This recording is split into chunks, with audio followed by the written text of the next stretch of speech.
Okay, so now we are starting with the reading 99 and it is about the artificial intelligence and machine learning. So we will see the what are the application of artificial intelligence and machine learning. So we are using the artificial and machine learning in order to make the system more convenient for the customers, to make our operations more focused, more efficient. We use it for the trading and portfolio management, as well as we use the AI and machine learning for regulatory compliance. Also, the financial institution are using the AI and ML in order to identify the credit quality of their customers, and based on those information, based on those output, they allow the credit to the clients. Apart from this, we can provide the service via chatbots with the help of AI and machine learning, so that in case customer want to know anything, so these chatbots will actually help them, and it is efficient and cost saving for the customers, and customers can approach at any point of time. When it comes to the operation focused, so it is about the optimum capital allocation, means where we will be having the higher risk reward ratio, there will be investing our money, we'll be investing our money where the risk reward ratios are lower, because we want the lower amount of risk for the returns which we are generating. So we can say that at the end we have reduced the amount of total capital required, because we are spending only on the optimum projects, not the projects in which we can have the huge amount of negative cash inflows as well. Apart from this, we can use the AI and ML in the risk management as well.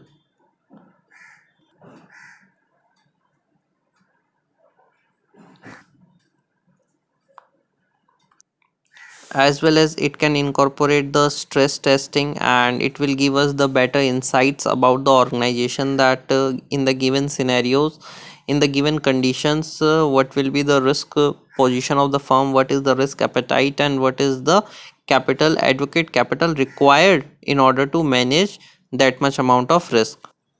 Now, how it is going to assist in our trading and portfolio management? Suppose I want to do a large trade, so I need to understand what will be the impact of my last trade on the market, how much time it is going to take, and what will be the execution cost. Okay, what will be the order book and other things with respect to the market, and based on that I will try to automate the order in such a way that it will minimize my transaction cost.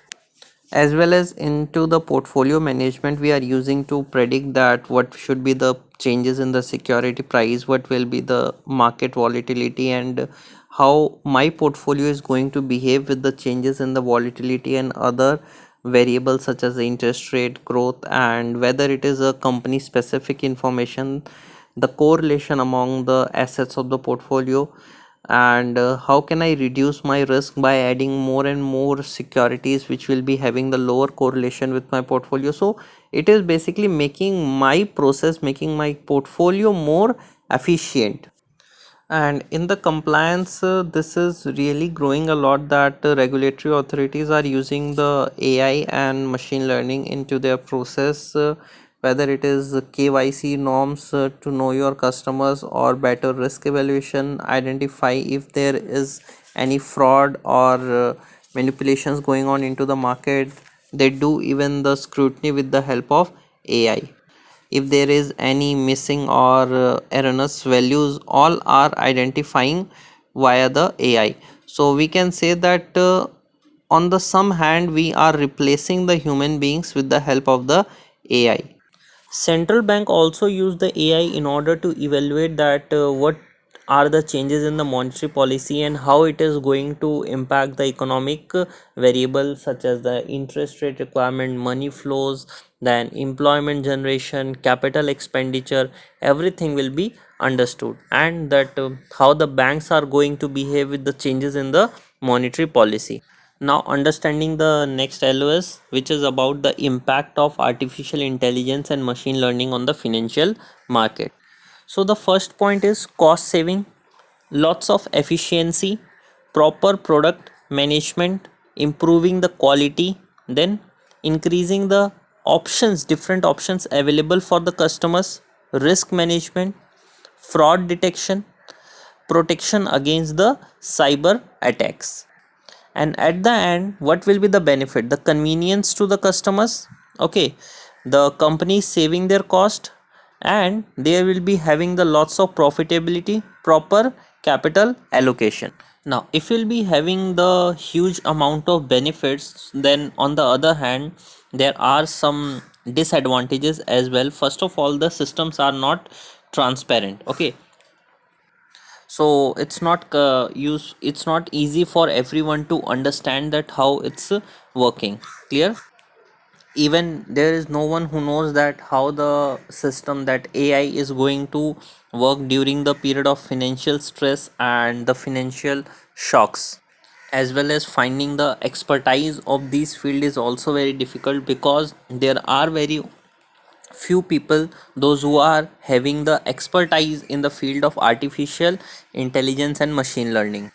Next, the primary factor driving the adoption of fintech by the financial service firm is the increased profitability. Means if they are using the AI and machine learning, their profitability is increasing, and this is their major concern. This is the major point. That's why they are using the AI and ML. And there is one potential risk if we are using this AI and ML to the financial stability, is that it may introduce the correlation risk. Okay, now we are starting with the new reading, that is reading 101, and it is about beyond the labor. And we have discussed it previously that from 2022 we are not going to have any new rates for the labor, and there are few difficulties, there are few problems with respect to labor. So that's why we have decided to shift from labor to any other reference rate. So this topic is completely giving you the brief idea that how actually the things are moving ahead with respect to labor, why we don't want labor and we want a new reference rate, what should be the features of that reference rate. So this chapter contains three different LOS, where the first LOS is about the features of a good benchmark. Means if I'll be giving you a benchmark rate or a reference rate, what should be the features of that. Okay, now we are going to understand that why we are going to replace the LIBOR as the reference rate. And the third one is the about knowing the risk free rates in the repo market, and what are those risks associated with those risk free rate available in the repo markets. Now repo markets are considered to be the risk free. Why? Because it's not the pure lending, it's all about the giving the security, or we can say selling the security and taking the money. So it's one of the safest way of taking the money from the market. So let us start with our LOSA, which is discussing about the key features of a good and an ideal benchmark reference rate. So when I say that we need an ideal benchmark, so it must be accepted by the whole market. Okay, and there are some of the characteristic that is widely accepted by all the different kinds of participants, whether it's bank or whether the wholesale funding or whether it's any other different kinds of NBFCs. Means everyone should accept that kind of reference rate. Now why we are not using the LIBOR and IBOR? The reason is that they are subject to lots of manipulation and they are computed via the survey data from the large bank. So now I'll be giving you few of the three key features which must be present in an ideal reference rate. First, it should take into account the actual data. Means it is not about the survey, it is about the data which is coming from the real transaction. Means if I'm making the transaction, that data I will pick up and I will use that data to give you the reference rate. Clear? So actual data of the active liquid market, this is the first thing. So it must be robust as well as accurate representation of the interest rate in the money market. And suppose if I want to work outside the money market, that same reference rate is going to help me out outside the money market as well. and that reference rate can be used as the discounted rate, or if you want to price any instrument, that also we can do with the help of reference rate, or if there is any need for interest rate derivative, that can be useful in that as well. Now we need the interest rate for different tenure, say 1 day, 30 day, 14 day, 1 month, 6 month, quarterly. So coming to the third point, the rate is able to serve as the term lending as well as the funding benchmark.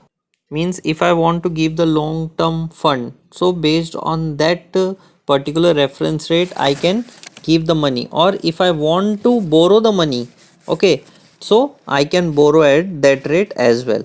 And if I'll talk about the bank, they must be able to manage their both asset and liability with the help of borrowing and lending based on that reference rate. Now suppose a bank entered into a swap where they are receiving the uh, floating and paying the fixed amount of money. But if there is a difference, huge difference between the fixed and floating, it causes the basis risk for the bank. So they must be in the position to hedge their risk with the help of that reference rate as well. So again, just going through those 3 points. First is it must be taken from the actual data. Second, it can be used outside the money market as well, to whether it's to discount or pricing an instrument. And the third is it can serve as a term lending as well as the funding benchmark, and the bank will be able to manage their asset and liability through borrowing and lending with the help of reference rate. So bank needs such a rate in order to hedge their risk with respect to asset and liability mismatch. Means they want to manage their basis risk, so they always prefer to use libor and euro dollar, which was a close proxy of their borrowing as well as the lending rate, so their basis risk was low. But there was the issue with respect to the libor is that the data for the libor, the rates for the libor are calculated from the survey, and the survey can be easily manipulated. So this is the reason that we are removing the concept of libor from the end of 2021. So among the 4 points which are the problems of using the libor, one is the manipulation in the libor calculation. After the financial crisis of 2007 and 9, there is a very less amount of interbank deposit market. Third important point is that this EBOR and LIBOR, they only capture the credit risk of the bank, but now when it comes to the money market pricing, it is more sensitive to liquidity and credit risk. So liquidity risk is not taken up by the LIBOR. So there is always a great difference between the money market rates and EBOR and LIBOR. And bank always rely on the less risky wholesale non-banking fund, which is in the form of repo. So this is the reason that they have transformed from the LIBOR to something which is the real market rates. So we need a new reference rate which will be providing us the even the rates for the overnight transaction as well as the rates for the wholesale counterparty such as money market fund, investment funds, or insurance company. And the rate must be determined by the secured transaction rather than the unsecured transaction. So it is very difficult to find out a single rate which will cover all the following features, but yes, we can have one or two important features, or might be we can have 2 3 different rates which will incorporate different features. Again, what are those features? One, they must have the shorter tenure transaction which is based on the overnight. Then they must include the non-bank wholesale counterparties. Third, they must be determined by the secure transaction rather than the unsecured transaction. We have 5 proposed reference rate. One is the SOFR, which is in the United States. Then we have the SONIA, which is in the United Kingdom. Then we have the Easter in Euro area. We have Saron in Switzerland, and we have Tona in Japan. These all 5 rates are derived from the wholesale non-bank counterparty except the Saron. and SOFR and SARON are based on the secured repos. Coming to the last point, which is about the risk-free rate in the repo market. Now, risk-free rate will be able to satisfy only the first two desirable features of the benchmark, and one is not possible. So, what are those two? It include the rates from the active market, as well as it also include the non-bank wholesale counterparty. So bank always need a rate which can safeguard them during the stress period, because if we'll see the repo rates, the secured repo rates, they are going to move in the opposite direction of the unsecured rates, and this will create the huge amount of basis risk for the banks. With the LIBOR, if there is a huge stress in the market, the LIBOR rates were increased because of the high credit risk in the unsecured market. But when it comes to the repo market, we will see that the rates are getting lower. Why? Because the counterparty needs safer, and the collateral which are considered to be as the safe haven, means if I am the one, I need the money. So if you are giving me the money, you require very safe assets. Okay, so if I'll be giving you the government bonds, you will be ready to give me the cash at a very lower amount of interest rates. There is one more issue when it comes to the LIBOR and transferring the LIBOR from transferring all the transaction from LIBOR to risk free rate, is that the transition, means currently there are trillions of dollars, means lots of money are currently uh, transacted on the LIBOR rates, and might be there are transactions which are for 5 years, 10 years, 20 years or 30 years. But suppose in that scenario, if you are closing down the LIBOR rates in 2021, you need to convert all the transaction from LIBOR to RFR. So it will needs huge amount of efficiency, as well as you need the participation from all the users of the LIBOR, and it is possible in the economy which are well established, but difficult with those economies which are using the LIBOR but they are not well established. And cross currency issue is also one of the major concern when the LIBOR will be discontinued. And the last point which I want to conclude, that if you are looking something best, means which will include all the best things in the world, is not possible. Okay, means you have dictated that all the features you want, but hardly you find all in a single reference rate. So we can have the multiple reference rate. In some of the reference rate we can have some features, in some other reference rate we can have some feature, but in a single rate to include all the features, it is going to be very difficult. Clear? So this is the end of this topic, and I end this lecture here. Thank you.